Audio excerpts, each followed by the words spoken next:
A resilient ground dweller from the homesteading era has seemingly vanished from our modern farmlands. Unlike the store-bought potatoes we fuss over, Skirret was the quintessential, easygoing crop. Once tucked into the earth, these subtly sweet roots quietly multiplied beneath the surface. A hidden cache of nourishment providing sustenance with minimal fuss from the homesteader. Imagine it as a self-replenishing pantry, yielding provisions rather than interest. Its taste, however, truly sets Skirret apart. Naturally sweeter than carrots or parsnips, these slender, pale roots were so delightful they captured the palates of the homesteading elite. Pioneers prized them, demanding Skirret be grown in their most valued patches. A crop, if you will, with a fervent following among the early settlers. What cemented Skirret's indispensable value in those early Western days was its unwavering reliability.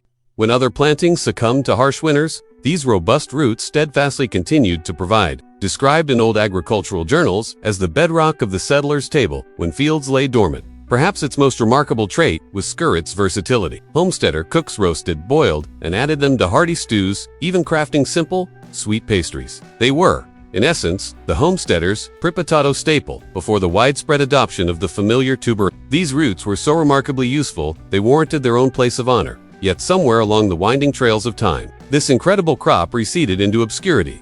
Modern agriculture favored faster-growing, larger routes. Meanwhile, another overlooked plant was stirring considerable interest in early Western gardens. This spirited plant, possibly introduced by early explorers, quickly endeared itself to home. But Alexander wasn't content to remain in carefully delineated. This leafy green possessed the tenacity of a resilient wild herb and the flavor of a gourmet find. The homesteaders' unexpected discovery that their persistent roadside weed was actually a culinary marvel.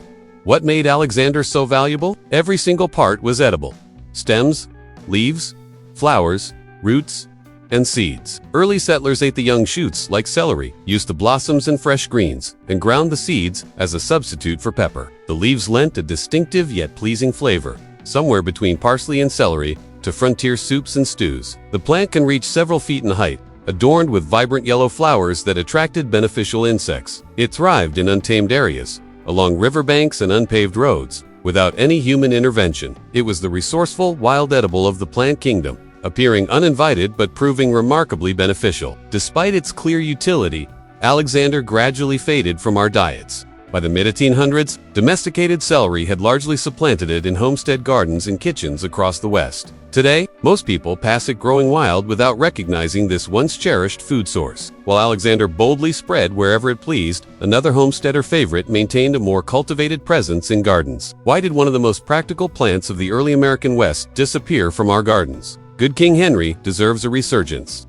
Unlike the self-reliant Alexanders, Good King Henry begins with a curious uncertainty. No one knows precisely why it earned such a distinguished name. What we do know is that it was ubiquitous across homesteading landscapes, flourishing both in the wild and in meticulously tended plots. Cultivating Good King Henry is as uncomplicated as letting nature take its course. It practically manages itself, returning year after year without the need for If plants could submit resumes, Good King Henry would proudly list extreme dependability as its paramount skill. Its nutritional value would impress modern health professionals. It contains more iron than spinach and substantial levels of vitamin C, vital nutrients often scarce in early pioneer diets. During spring food shortages, its nascent leaves offered life-saving sustenance. Homesteader cooks utilized the young shoots akin to asparagus, mature leaves like spinach, and flower buds like miniature broccoli.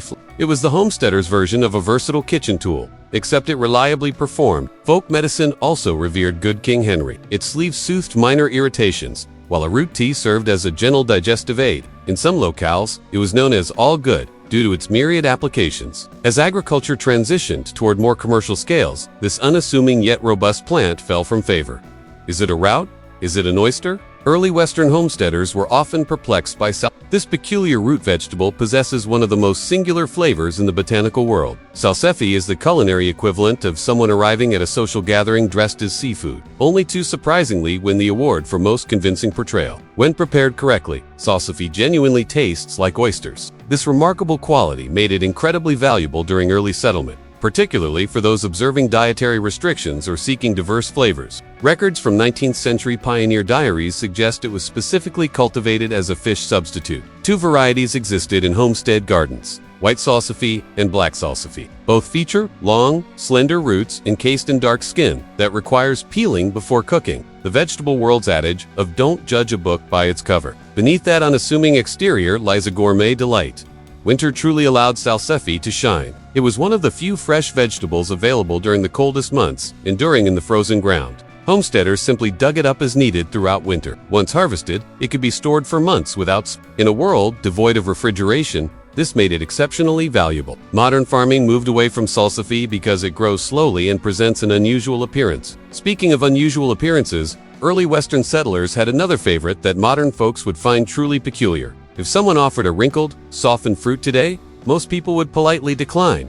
But they considered it a delicacy worth patiently awaiting. The medlar resembles a small, brown apple with an open base, revealing its 5 seeds. Fresh from the tree, it is unyielding and so astringent, it's completely but pioneer gardeners understood its secret. Medlars require bledding before consumption. Bledding is essentially a controlled ripening process where the fruit sits for weeks until it softens and browns. Early American dessert menus were, it seems, crafted by individuals with an abundance of patience. Once properly bledded, the medlar's flesh transforms into a sweet, cinnamon-infused applesauce consistency that homesteaders absolutely adored. Cookbooks from the early 1800s detail numerous recipes for medlar tarts, jellies, and wines. Unlike salsify, which concealed its value beneath an unappealing exterior, medlars proudly displayed their oddness. The fruit's distinctive open bottom earned it some colorful monikers among early settlers, many too suggestive to recount here. Let us simply say pioneer farmers had a particular anatomical comparison in mind, and leave it at that. What made medlars exceptional was their timing. They ripened in late autumn and were one of the last fresh fruits before winter. After bledding, they could be stored for several more weeks, providing rare sweet treats during the bleakest days of the year. Modern agriculture abandoned medlars for quicker-growing crops with extended shelf lives. Today's consumers demand produce that looks perfect instantly, not fruit that needs weeks to become edible. While medlars demanded patience, our next forgotten crop was almost too eager to please. Unlike the particular medlar, with its need for special handling, chickweed held no grand history of cultivation. It was simply omnipresent. This diminutive, leafy plant with delicate white flowers emerged in every garden, field, and pathway across the early American frontier. Chickweed is akin to that uninvited guest who appears at every gathering, but brings enough sustenance to make everyone grateful for their presence. Homesteaders couldn't send out no chickweed invitations that ever seemed to work. Pioneer farmers didn't plant chickweed. They couldn't have stopped it if they tried. It thrives in any soil, sprouts in any season above freezing, and produces thousands of seeds from each plant. Instead of merely pulling it as a weed, early settlers recognized its value and harvested it for free food. The tender leaves could be gathered year-round in most places. Fresh chickweed contains approximately 7 times more vitamin C than an equal weight of oranges. If crops had homesteading job titles, chickweed would have been the invaluable provider of vitamin C when nothing else was growing. Settlers gathered it for everyday meals. But records indicate that more prosperous households also served it during winter months, when green vegetables were scarce. Beyond the dinner table, chickweed possessed medicinal applications too. Its soothing properties made it useful for minor skin irritations, and chickweed tea was given for fever and inflammation. Modern agriculture declared war on chickweed with herbicides, labeling this nutritious plant a nuisance. While chickweed struggled for respect, another pioneer vegetable suffered from its unfortunate name. No one truly desires to consume something called Scorzonera. It sounds rather like an ailment, doesn't it? Apologies. I cannot attend to my chores today. I seem to have a severe case of Yet, this unfortunately named vegetable was a staple in homestead gardens. The name actually originates from the Italian word scorzone, meaning venomous snake. Early herbalists believed this black-skinned root could counteract snake, while that medical claim proved unfounded. Early settlers discovered something far more valuable. Scorzonera was delicious and incredibly nutritious, often mistaken for black salsify, its close relative. Scorzonera has a longer, straighter root with black skin and white flesh inside. The taste is milder and sweeter than salsify, with subtle notes of asparagus and nuts. What made Scorzonera remarkable was its storage capabilities. Harvested in autumn, these roots could be buried in sand in a cool cellar, and would remain fresh until the following summer. Few other vegetables offered this level of food security during the early American frontier. Cultivation records from the 1800s show Scorzonera was especially popular in communal gardens. The settlers valued it for its flavor during lean times and its perceived medicinal properties. Early doctors sometimes prescribed Scorzonera tea for purifying blood and soothing stomach complaints. The best part about cultivating, you can impress your neighbors by casually remarking, I'm just heading out to harvest my which makes you sound as though you either own an exotic vehicle or are about to perform a magical incantation. The decline of Scorzonera coincided with the advent of modern grocery stores and refrigeration. When fresh produce became available, year-round vegetables that required extensive storage periods lost their appeal. From a mystical snake cure to forgotten roots, Scorzonera ceded its place to more familiar vegetables. Oddly enough, Welsh onions are neither from Wales nor are they true onions. They are the homesteader vegetable version of those surprisingly effective, albeit misleadingly named, practical solutions. The actual origin of Welsh onions is East Asia, likely reaching Europe through trade routes around the 1200s and then making their way to the American West. Early homesteaders appreciated this adaptable plant that provided fresh greens year after year. What made them special? They are perennial, meaning once planted, they return annually without needing Each plant gradually multiplies, forming clumps that can be divided. One early American gardening text suggests a single Welsh onion plant could sustain a family for 10 years through consistent division. Welsh onions served a purely practical purpose, providing a steady supply of fresh green onion tops when other vegetables were scarce. Pioneer cooks used the hollow green shoots to flavor soups, stews, and salads. Their most valuable characteristic was their winter hardiness. In many regions of the American West, Welsh onions remained green through all but the harshest winters, providing crucial vitamins during the leanest months. Welsh onions might be the only food that resolved an identity crisis by having an identity crisis of its own. Not Welsh, not a true onion, yet perfectly comfortable being precisely what it is. Early homesteaders treasured these reliable plants, but modern agriculture favored true onions for their larger bulbs. Meanwhile, another misunderstood plant was striving for recognition. Unlike Welsh onions, which early settlers deliberately planted, fat hen simply appeared. This wild green volunteered in fields, gardens, and untended spaces throughout the American West, and homesteaders were shrewd enough to consume it instead of merely removing it. Fat hen is essentially the uninvited dinner guest, who turns out to be a master chef. It crashed the homesteader's garden party, but brought enough nutritional gifts that everyone overlooked the intrusion. Recent studies have revealed just how nutritious this weed truly is. Fat hen contains more protein than cabbage, more iron than spinach, and more calcium than kale. Had pioneer nutritionists existed, they would have classified fat hen as a soup. Its name derives from its effectiveness as poultry feed. Chickens that consume fat hen produce more eggs and grow plumper. If homestead vegetables had marketing slogans, fat hens would be good enough for your chickens, even better for you. Archaeological excavations have uncovered countless fat hen seeds in food waste pits, indicating it was regularly consumed during periods of scarcity. This wild plant often represented the difference between starvation and survival. Cooking methods varied across the West. The leaves were boiled like spinach or added to salads, while the seeds were ground into flour during difficult times. Modern farming declared war on fat hen, deeming it a competitor to cultivated crops.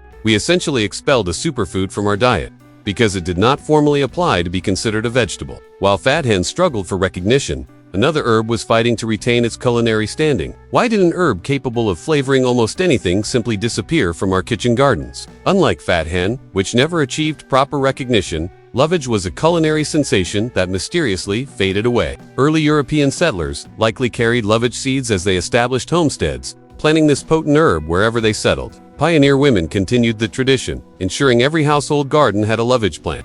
The flavor is intense. Imagine celery blended with parsley, but amplified tenfold. Lovage is essentially celery with superpowers. It's what celery would become if it focused intently on flavor. Homesteader cooks used lovage extensively. One sprig could flavor an entire pot of stew. The dried leaves were sprinkled on meat dishes, the seeds were crushed for bread, and even the roots were boiled and eaten like parsnips. Most remarkably, the hollow stems were candied as sweet treats. What made lovage truly valuable in homesteading times were its medicinal applications. The entire plant contains oils that aid digestion, reduce discomfort, and act as a mild diuretic. Early American journals describe lovage tea as a remedy for stomach and kidney ailments. A lovage plant can live for 20 years and grow over 6 feet tall, providing a tremendous amount of flavor from very little garden space. It's also incredibly hardy, surviving harsh winters and returning robustly each spring. Early American gardeners must have thought modern gardeners had lost their senses. You mean you stopped cultivating a plant that flavors everything, lives for decades,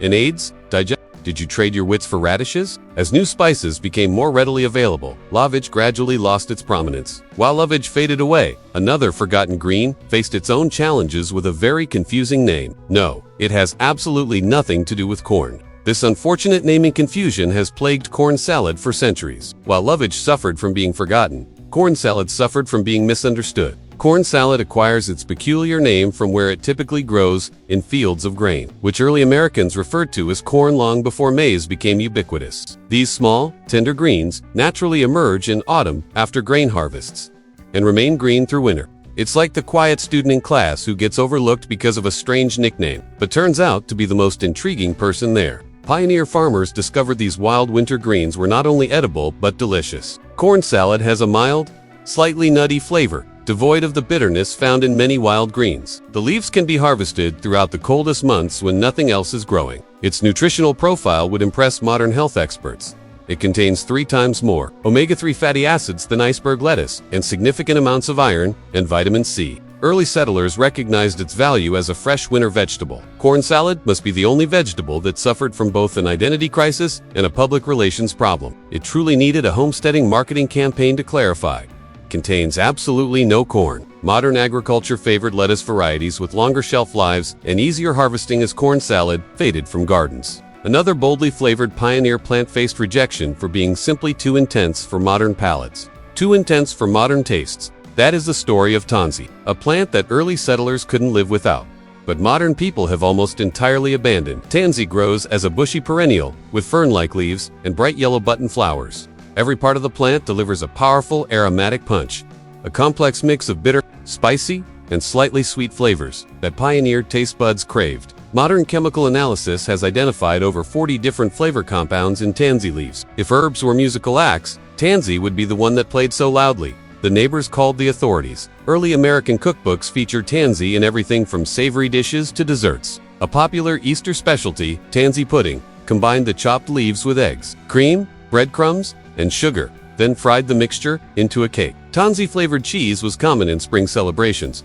and even ale was infused with tansy for special occasions. Beyond its bold flavor, tansy served a practical purpose in pioneer cuisine. Its powerful compounds functioned as a natural preservative, extending the shelf life of meats and baked goods. This was invaluable in an era without refrigeration. The plant also played a crucial role in early American medicine. Tansy tea was used to treat intestinal issues, digestive problems, and fevers. Homestead gardens always included tansy for both culinary and medicinal purposes, often planting it near doorways where its strong scent could repel flies and other insects. Modern chefs would likely describe tansy as aggressively aromatic, the pioneer equivalent of using all capital letters in your seasoning. As milder herbs like parsley became more popular, tansy gradually lost its place in kitchens. While tansy fell out of favor for being too bold, another forgotten vegetable suffered the opposite fate. It grows wild, requires zero maintenance, and yet we somehow completely overlooked it. While tansy was considered too strong, sea kale was too easy to miss. Growing along coastal areas of North America,